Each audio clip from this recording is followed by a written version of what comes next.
Welcome to the One Star Weakfoot Show, FIFA 21 edition, starring your host, One Star Weakfoot, and our review specialist, One Star Weakfoot. Bow! Good evening, good afternoon, good morning, top of the day to you, and welcome to the One Star Weakfoot Show, your one-stop shop for player reviews. I'm going to be your host today, One Star Weakfoot, and it makes me feel stupendous to see you back on the channel.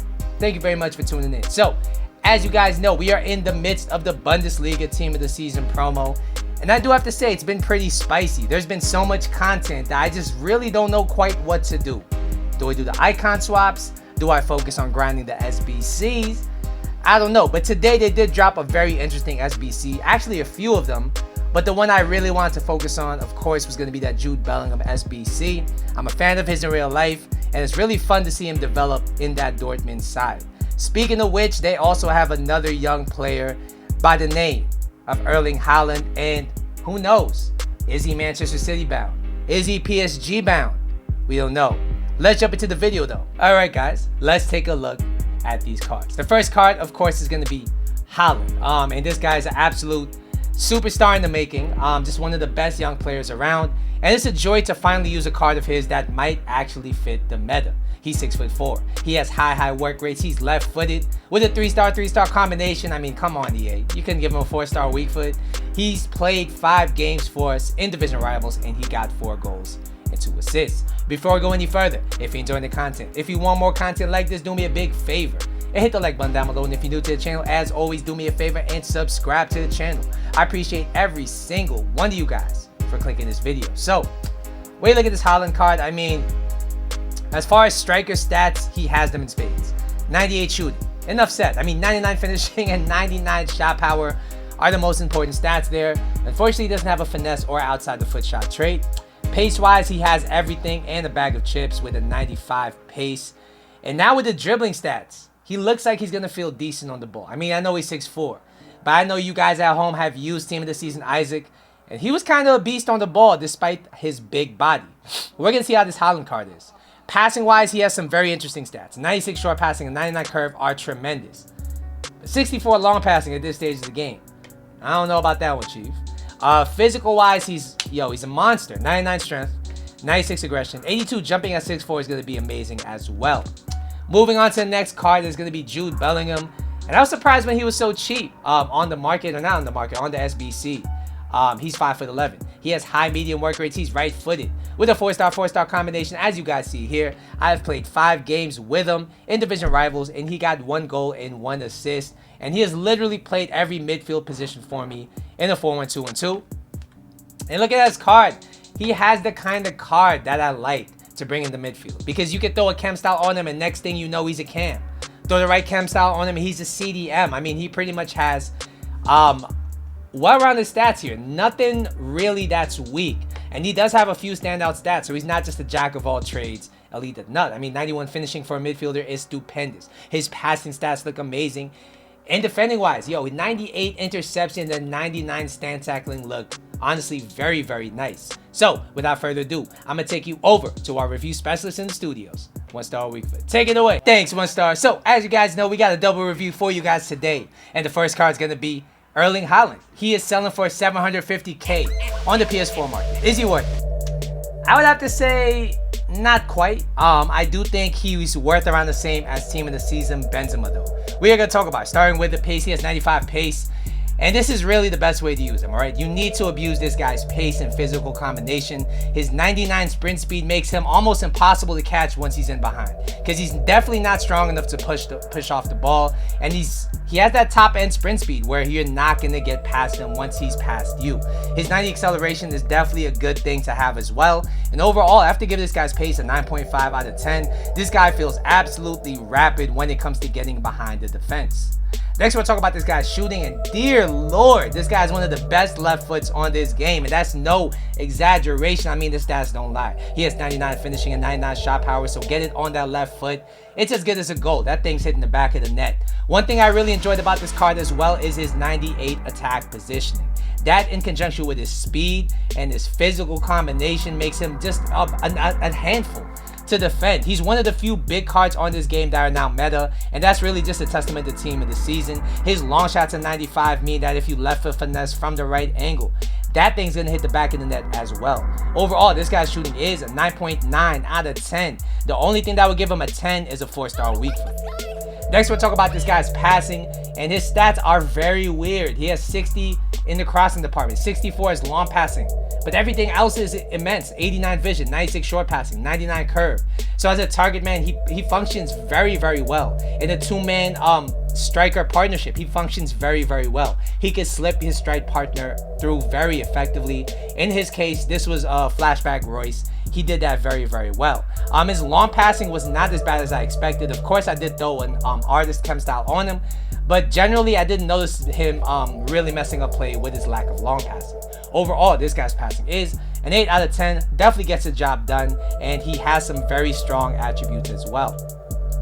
Next, we'll talk about his dribbling, and I think this is the smoothest 6'4" player I have felt on FIFA 21 this year. I mean, it's nuts. This guy glides on the ball, and it doesn't really make any sense because he's just so huge and lanky and clunky in game. But his L1 and R1 dribbling is super responsive. Even just his left stick dribbling alone, he feels like a man that has maybe 6 or 7 inches less than what he has. He has 99 reactions, which means that he's just very, very sticky as a card, and his 99 composure means that he makes love to pressure. That being said though, don't try any fancy skill moves in tight areas. If you could keep that in mind and just keep it simple, this guy's almost impossible to dispossess. Overall, this guy's dribbling is a 9 out of 10. Finally, we'll be talking about his physical, and this guy's a physical specimen. As you guys know, he's impossible to knock off the ball. You can shield with him all day and night, and then the next day, you won't get him off the ball still. He has 91 stamina, which means he lasts all game. And on corners, this guy is an absolute cheat code. Overall, this guy's physical is a 9.75 out of 10. Alright guys, so what's the final verdict on this card? I think this card is finally a card of his that does fit the meta. He's not fitting the meta in the sense that his dribbling is going to be amazing. He's going to be able to create his own shot. He fits the meta in the sense that he's just so much of a broken card in some areas that he's still going to get the job done. He's still going to score goals in tight areas, and I really enjoyed this card. His physical pace and shooting combination is absolutely broken. His dribbling allows him to keep opposition honest because he can create some space here and there, and his passing is not bad. Overall, I gotta give this card a 9 out of 10. I know once again he's not the most meta card, but yo, this card's a monster. Next, we're going to talk about Jude Bellingham, and this is another card that far exceeded my expectations. When I saw his stats, I was like, all right, here we go, another Curtis Jones flashback or future stars. But yo, this guy's card was very good, a step above Curtis Jones and the likes of him. We're going to talk about starting with his pace. He has 88 pace, and as a CM, a cam, a CDM, his pace was sufficient to track up and down the pitch. He covered a lot of ground, and his work rates felt more like high than high medium in my opinion.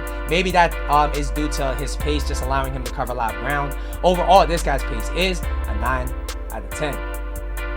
Next, we'll talk about this guy's shooting, and do not sleep on it. I know the shooting stat is 87, and that's pretty average at this time of the year. But as a midfielder, this guy can overlap with his 90 attack positioning and finish everything in the box with his 91 finishing. His 84 shot power, I did have to boost. And once I did that, he had a broken shot inside the box. If you got it from a good angle, it's going to hit the back of the net. Unfortunately, he does like the shooting traits. I do have to give his shooting, though, an 8.5 out of 10. It's very good for a midfielder, and it allows him to play multiple positions on the pitch. Next, we'll talk about this guy's passing, and just like his shooting, it does not disappoint. I mean, when you look at the stats, it makes sense. He has 98 short passing, 91 long passing, which are the most important stats. But wait, we're not done. He has 87 vision and 80 curve. So when it comes to passing, anything you can imagine, he can do. Because he has the 4-star weak foot, he could pass it on both feet, which is, of course, part of what makes him a very press-resistant card. Overall, I gotta give this guy's passing a 9 out of 10. Definitely good enough to play the cam position, and I really use them as a playmaker to great effect. Next, we'll talk about his dribbling, and this is the part of the card I think that surprised me the most. I mean, every part of the card did, really. He did excel in multiple areas, but this guy's dribbling felt super tight, super responsive. And when you see 89 dribbling, you think it's going to be good, but he felt great in game. I'm not sure what it was, but he was just able to switch direction at the drop of a dime, like a winger, and it was very, very fun to use. He has 90 dribbling and then 89 ball control, which makes him very, very sticky. And even though his composure 83 is pretty average at this stage of the game, I did not notice it to be to his detriment overall. I gotta give this guy's dribbling a 9 out of 10. Finally, what we'll be talking about is defending and physical contributions. And after using him as CDM one game where I got a red card, it was actually the last game I played, I thought to myself, this guy actually might have his best position as an attacking CDM. His interceptions at 98 are super noticeable. This guy breaks up play with the best of them. That's no exaggeration. That's part of what makes him feel like he's everywhere on the pitch. He has 99 stand tackling with 88 strength and 78 aggression. So safe to say, he wins every single challenge I went into. He had an extremely clean tackle. He only has 70 defensive awareness, which honestly I didn't really notice being a big issue in this role. He has 97 stamina, which means man's last all game. Overall, this guy's defensive and physical contributions surprisingly were an 8.75 out of 10. It's very, very good, and I really enjoyed a lot of things about this card. Alright guys, so what's the final verdict on Bellingham? I think, honestly, he's the best midfielder I've used in the Bundesliga. Of course, there are cards like Goretzka out there that are like 10 times his price, are of course going to be better. But for what you're getting, he's a step above Sabitzer. He's a step above a lot of the team of the season midfielders I've used that are similar to him.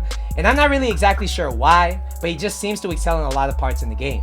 Overall, I gotta give this card a 9 out of 10. I highly recommend him, and I do think he's good for camp purposes as well. Alright guys, so that's gonna be my double review for today. Hopefully you guys enjoyed it. Once again, do not forget to like and subscribe. I will catch you in the next episode, but until then.